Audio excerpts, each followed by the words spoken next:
Esta es una producción de Grupo Fórmula. Los de adelante corren mucho y los de atrás se quedarán. ¿Verdad, doctor Elizondo Mayer Serra? ¿Cómo estás? Bienvenido, buenas tardes. Buenas tardes, Pepe, qué gusto estar aquí con tu público. Muchas gracias. No, hombre, por supuesto, con el público primero que nada. ¿Por qué no le entramos al tema de los científicos, que tantas olas ha hecho, tanta espuma y tanto ruido? Porque estamos todos muy preocupados. Hoy viste la reunión que tuvieron los 31 señalados, donde hay exfuncionarios, el exdirector de CONACYT, Enrique Cabrero, gente de su cuerpo administrativo, la señora Julia Tagüeña, la directiva o presidenta del fondo del Foro Consultivo en Ciencia y Tecnología, etcétera, que está siendo señalado y acusado de haber malversado fondos, haber utilizado fondos de procedencia ilícita. Los acusan de delincuencia organizada, de peculado, en fin, no sé de cuántas cosas. Hoy fueron a ver al presidente de la Suprema Corte y le dijeron: doctor Saldívar, ministro Saldívar, haga algo, no puede ser, esto es un acoso. Es un tema sin duda que ha irritado a la élite cultural, a la comunidad académica, intelectual y a la comunidad científica. Así es, Pepe. Mira, debería de irritar a cualquiera que cree que los conflictos en una democracia se deben de resolver con base en lo que dice la ley. Lo más preocupante de todo esto, y lo describió muy bien ayer el exministro Cosío en un artículo en El País, es el uso de una ley de excepción. Se llama Derecho Penal al Enemigo, es pregunta. Exactamente. Y la premisa del exministro Cosío es que en los regímenes autoritarios hay algo que se llama el derecho del enemigo o al enemigo. Cuando usas el sistema penal de forma diferenciada para atacar a tu adversario, por la razón que sea, porque es negro, porque es blanco, porque es judío, porque piensa de otra forma que tú, porque no usa turbante, porque usa turbante, por lo que tú quieras. Se arma todo un cuerpo legal o una interpretación del cuerpo legal en contra de tu adversario, en contra de tu enemigo. El sistema judicial mexicano tiene un enemigo que es el crimen organizado, y todo el régimen de garantías que se han construido en la Constitución mexicana, en la Constitución liberal, se derrumba cuando eres acusado de crimen organizado. Pero explica muy bien el artículo. Este es un concepto que no es de que se reunieron tres para hacer algo delictivo. Hubo un delito, y en este caso el de lo que están acusando es de recursos de procedencia ilícita. Uso de esos recursos, claro. Exactamente. Y de lo cual desprenden delincuencia organizada. Y de ahí desprenden la delincuencia organizada, pero tienes que poder definir con claridad ese delito. Y aquí de lo que estamos hablando, Pepe, y lo ha dicho ya mucha gente, es de recursos que el Estado por ley, el CONACYT por ley, le dio a esta asociación civil que no es propiedad de privados. ¿Te refieres al fondo? Al foro. Al foro. Y esta asociación que es propiedad de distintas instituciones, como un órgano de consulta y de apoyo en la política científica y tecnológica, gastó ese dinero. Hay hasta empresarios ahí metidos. Hasta empresarios. Gastó ese dinero. Ese dinero lo gastó, pues, de acuerdo a sus estatutos, con ciertos proyectos, nos pueden gustar o no, pero lo gastó en sus actividades. Eso de entrada no es crimen organizado, porque el origen de estos recursos es el presupuesto público.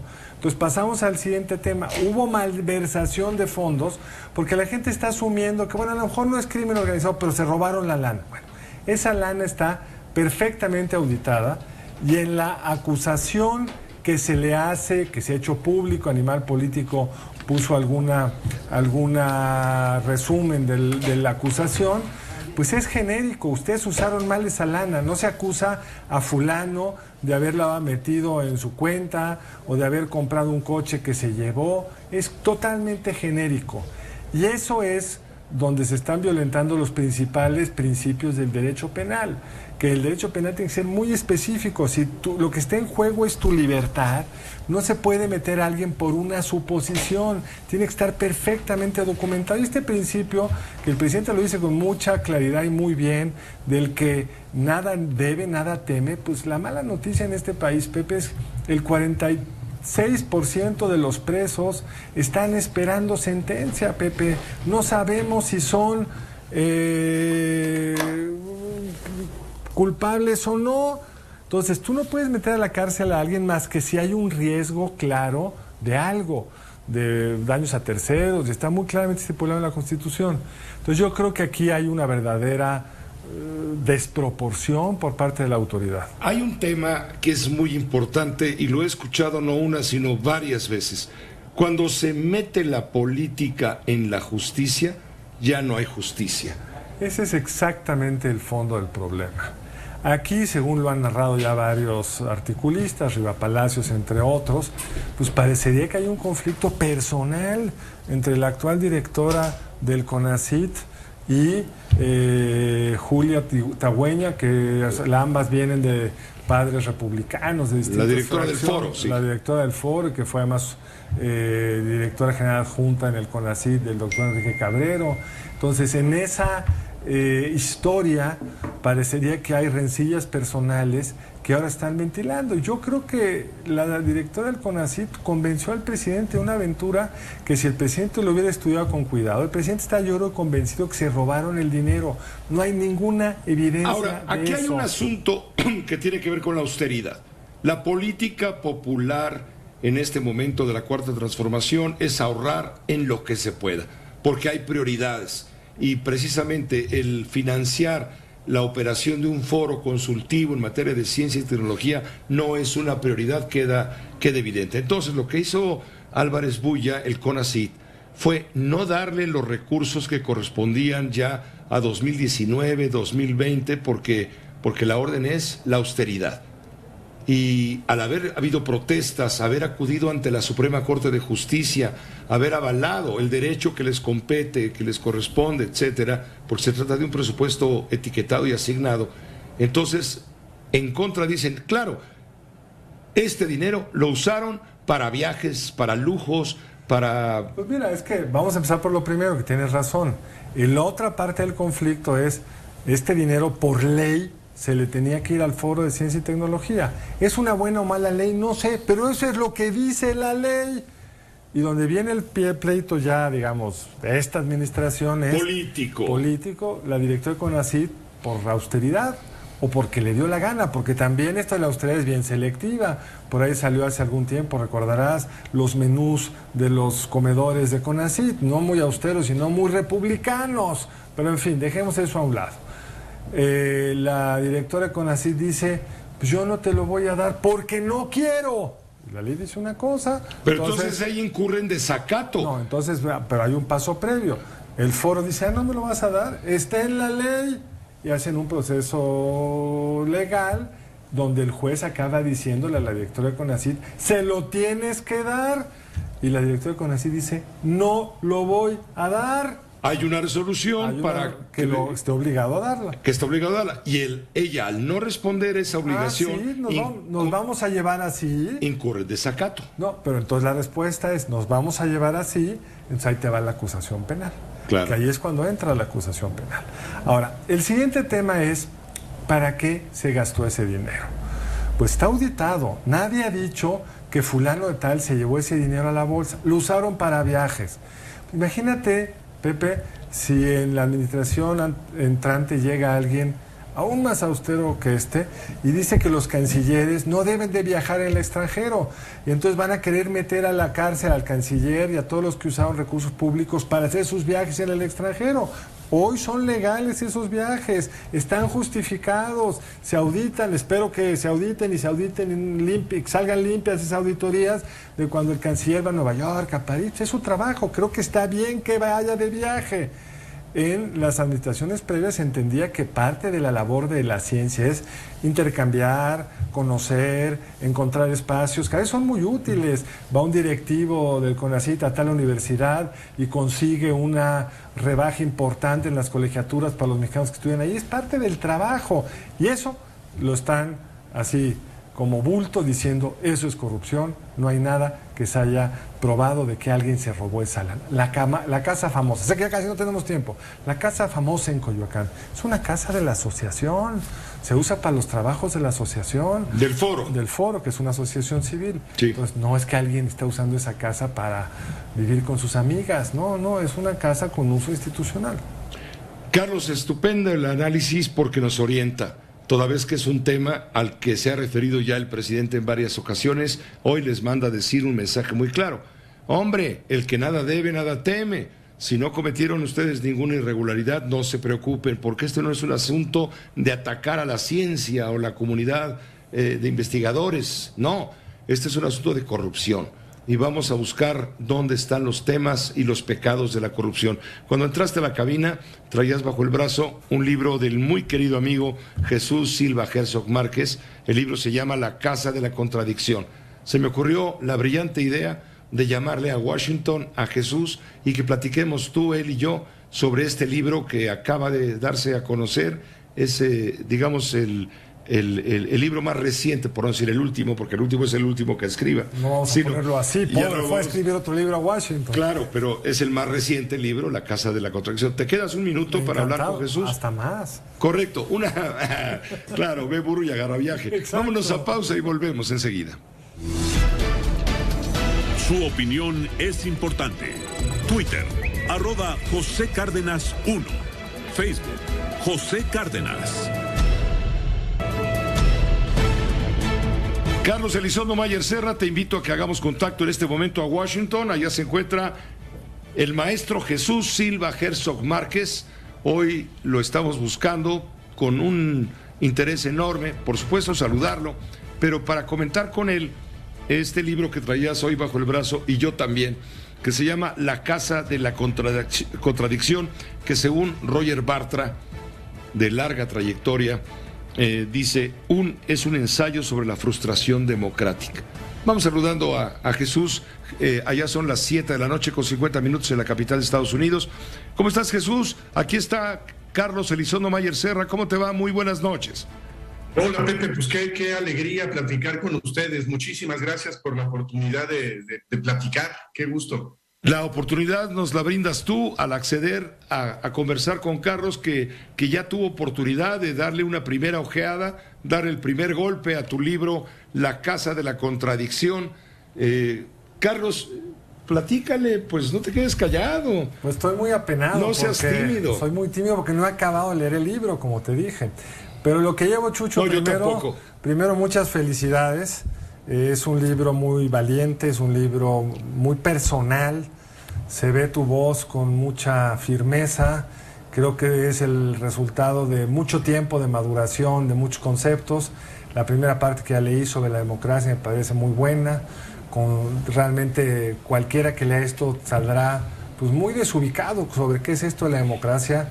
Y la frustración de la democracia. Pero muy claro sobre lo difícil que es construir, los errores que hemos cometido, y pues el resto del libro tiene que ver mucho con quien ahora ocupa nuestra casa democrática, ¿no, Chucho? Pues sí, creo que un poco el intento es para tratar de entender dónde estamos.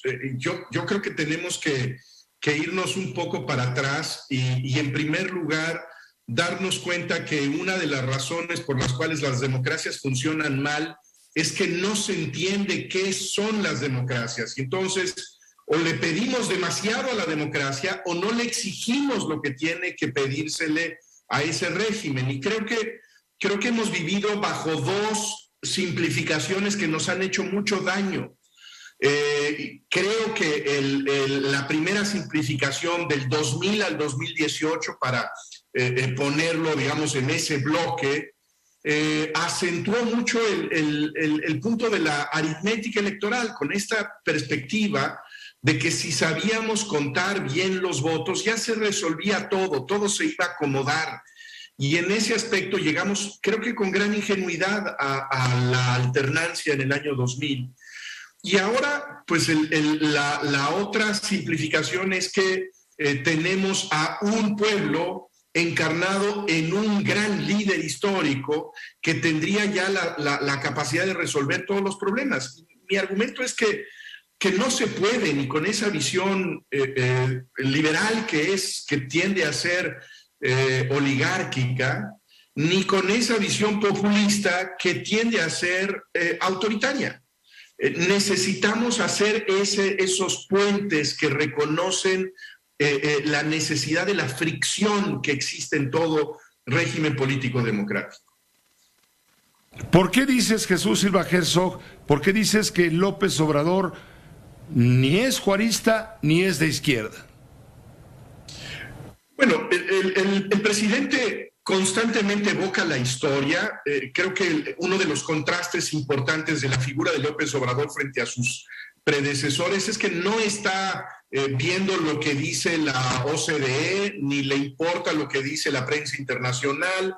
Lo que le importa es su legitimidad histórica y su filiación con esos héroes que pone siempre detrás de sus conferencias mañaneras. Y yo creo que en López Obrador hay una gran distancia de esos referentes que él menciona. A mí me parece que López Obrador no es un político juarista, que no es un político maderista y que no es un político cardenista. No tiene, por ejemplo, lo vimos hace un par de días, en el festejo de la consumación de la independencia, ¿quién es uno de los oradores oficiales? Pues el representante del Papa Francisco. Esa es una transgresión brutal de esa separación franca, muy estricta que debe haber en un Estado laico y que haría que Benito Juárez se revolviera en su tumba. ¿Cómo es posible que en el Palacio Nacional, en la Poder Civil, se invita a este representante del poder religioso para dar un mensaje? No es tampoco un maderista quien pues rechaza las instituciones electorales como lo ha hecho una y otra vez el presidente López Obrador y que se acerca tan íntimamente al ejército mexicano como su gran aliado político. Si algo abominaba Francisco I. Madero era el militarismo político que sostenía la dictadura porfiriana. Entonces, ¿cómo puede haber ahí un liderazgo maderista cuando lo que vemos constantemente es un gobierno que entiende que su columna vertebral es ese pueblo uniformado que es el ejército?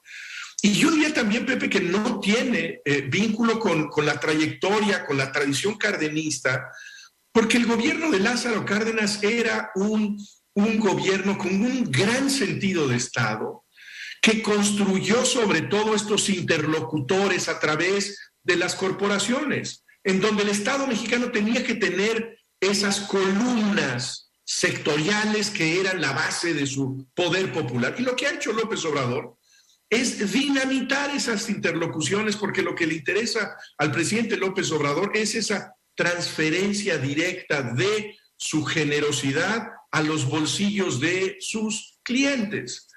Me parece en ese sentido que todas esas credenciales históricas que pretende presentar el presidente López Obrador, pues no se sostienen. Ahora, tú discutes al principio del libro y lo dijiste ahorita, digamos, insatisfacción que puede generar o que genera la democracia, porque por un lado, digamos, en una visión muy estrecha, aritmética, decías hace un momento, pues lo único que es la democracia es la posibilidad, como citas tú a Schumpeter, de poder echar a los gobernantes que no nos gustan. Poderlos echar sin sangre, sin violencia, no nos gustan, se van. Y con eso estamos mejor que en cualquier otro régimen, porque echar dictadores en regímenes autoritarios es un problemón y los dictadores luego se vuelven locos y no hay nada que hacer con ellos. AMLO, paradójicamente, o no paradójicamente, es el resultado de que los mexicanos se hartaron de una serie de políticos y lo trajeron a él. Pero él ve la democracia de una forma distinta. Recuperando a otro de los autores que citas, Rousseau, él se siente que es el representante del pueblo, él habla por el pueblo, él es la unidad de los mexicanos. Y sin embargo, como también discutes, pues eso no existe. La democracia es la muestra de que si uno saca 53% del voto, que 47% de los mexicanos no están contigo, no hay tal unidad. Incluso discutes esta cosa, quedas desnudo. Si antes el cuerpo del rey era el poder político, ahora ya no hay esa cosa. AMLO está queriendo, el presidente está queriendo reencarnar eso. ¿Puede funcionar en una sociedad como la mexicana hoy? Pues mira, creo que funciona en estos momentos en la medida en que el presidente López Obrador sigue siendo un presidente popular. En la medida en que, a pesar de lo que podríamos decir son objetivamente sus resultados, que creo que es muy difícil defender su desempeño económico, su desempeño para darnos tranquilidad, seguridad. En la pandemia, pues no hay mucho de qué enorgullecerse. El presidente sigue siendo un presidente popular, no extraordinariamente popular, pero es un presidente con respaldo. Y yo creo que ahí tiene que ver algo que no es nada despreciable, Carlos, que es un talento de identificación. En donde podría haber un juicio, de hecho las encuestas lo muestran, un juicio muy crítico al desempeño del gobierno y sin embargo un respaldo al presidente. ¿Qué es lo que me parece que dicen estos encuestados? No me gusta mucho lo que está haciendo el gobierno, pero lo siento mío. Me siento mucho más cerca de lo que me sentía con los panistas o los priistas. Hay algo en donde puedo verme yo reflejado como en un espejo en la manera en que habla el presidente, en la manera en que expresa las antipatías que yo también seguramente siento. Entonces, ese anhelo de identificación, que esa es una visión muy romántica de la política, lo logra con mucho talento y hasta el día de hoy el presidente, y me parece que entenderlo implica reconocer esta capacidad que hasta el momento conserva el presidente. Ahora, Jesús Silva Herzog Márquez, adversarios no te faltan y aplaudidores del presidente menos. Ellos dicen que tú con este ensayo estás renovando tus credenciales anti-López Obradoristas. ¿Qué te parece? Pues mira, yo pediría que lean el libro. Este es un libro muy crítico del presidente López Obrador, sin duda. Me parece que su estilo de liderazgo, que el régimen con el que fantasea representa un gran peligro para la salud del pluralismo mexicano. Pero al mismo tiempo, este es un libro que va más allá de López Obrador, que me parece que encontrarán también muy desfavorables los defensores del régimen previo.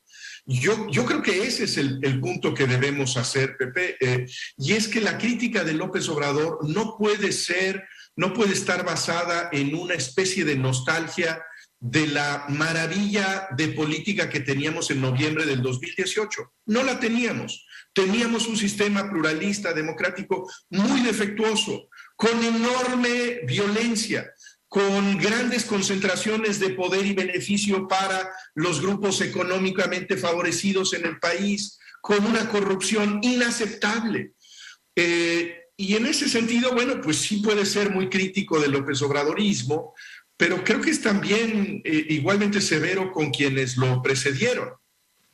Roberto Zamarripa, del periódico Reforma, te hizo una entrevista, bueno, muy buena entrevista, como le estamos haciendo en este momento con la ayuda, el apoyo de Carlos Elizondo Mayer Serra, y te hizo una pregunta que me llamó mucho la atención. Dice Roberto Zamarripa: venimos de un neoliberalismo rapaz, con poderes fácticos que intentaron aprovecharse del Estado, y pasamos a un populismo que empieza a ser dinamitado en sus instituciones, según tú defines. Y te pregunta, ¿estamos en una democracia sin Estado? Me parece que ese ha sido el drama histórico de México. Hoy estamos en fiestas de Bicentenario. Creo que cuando hablamos de la democracia mexicana tenemos que hacernos cargo de que en esos 200 años en que México ha sido formalmente un país independiente, no ha logrado lo elemental que es construir una plataforma de Estado.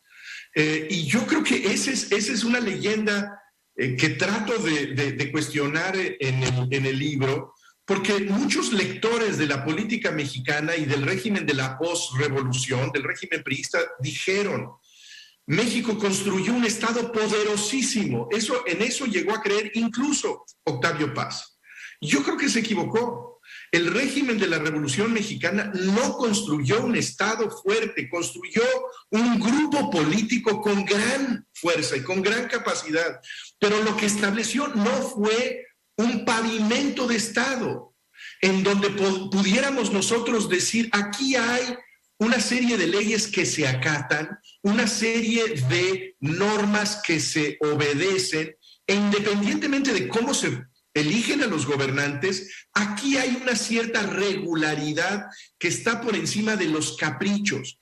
El régimen priista no construyó un Estado fuerte, y ese sigue siendo el gran problema que tenemos en México, que hace pues que no tengamos tranquilidad cuando salimos a muchas de las carreteras de nuestro país, y que existe, por lo tanto, una sensación de que estamos a la intemperie. Pero es por eso, creo yo, Chucho, es por eso que al final de cuentas los resultados de López Obrador, de la elección de López Obrador, se pueden parecer más de lo que hoy quizá vemos de los gobiernos anteriores. Y vayamos a un elemento que criticas y lo repitiste acá, de la democracia liberal o la democracia no liberal, la violencia. Pues la violencia hoy está incluso peor que entonces. Este va a ser el presidente que más muertos haya acumulado en los primeros 3 años de su administración. Y al paso que vamos, será el presidente con más homicidios en su sexenio. Entonces, frente a la retórica del cambio, del humanismo, la falta de Estado y un presidente que incluso lo poco que se tiene de Estado lo va dinamitando en el camino, pues nos augura que muchos de estos problemas que señala sobre la democracia del 2000 al 2018, pues las vamos a ver o magnificadas en este sexenio o en el siguiente. Porque si hoy hay un gobierno con capacidad de ponerle límites en términos fiscales a las élites económicas, y que lo celebro, depende de la voluntad del presidente, no de que se estén construyendo esos cimientos estatales que darían regularidad en ese sentido hacia adelante. Yo estoy totalmente de acuerdo con lo que dices, Carlos. Me parece que en el discurso de López Obrador, sobre todo en su momento opositor, había un tino crítico muy agudo, tenía esta capacidad de hacer la denuncia de lo que estaba mal, de la desigualdad, de la pobreza, de la corrupción, de la violencia, pero creo que no hizo un diagnóstico, es decir, identificar por qué existen todos esos problemas. Y en términos de seguridad, pues su propuesta es que en la medida en que haya un hombre moral, un santo en la presidencia de la República, un hombre virtuoso, esa virtud iba a bañar la conciencia de la nación para que no hubiera ningún motivo en los mexicanos para delinquir.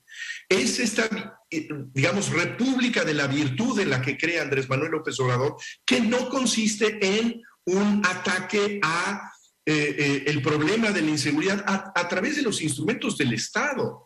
Y por eso piensa que la entrega de una cartilla moral, por una parte, y por el otro lado, la concesión del poder al ejército, va a ser la solución de esto que sigue siendo la necesidad de construir, así sea tan tarde, el Estado mexicano. Pues Jesús, te queremos agradecer muchísimo la oportunidad de haber participado en esta entrevista, esta conversación, para hablar de tu libro, La Casa de la Contradicción, tu libro más reciente, que me comprometo y creo que varios quienes nos acompañan estarán de acuerdo, hay que leer para entender.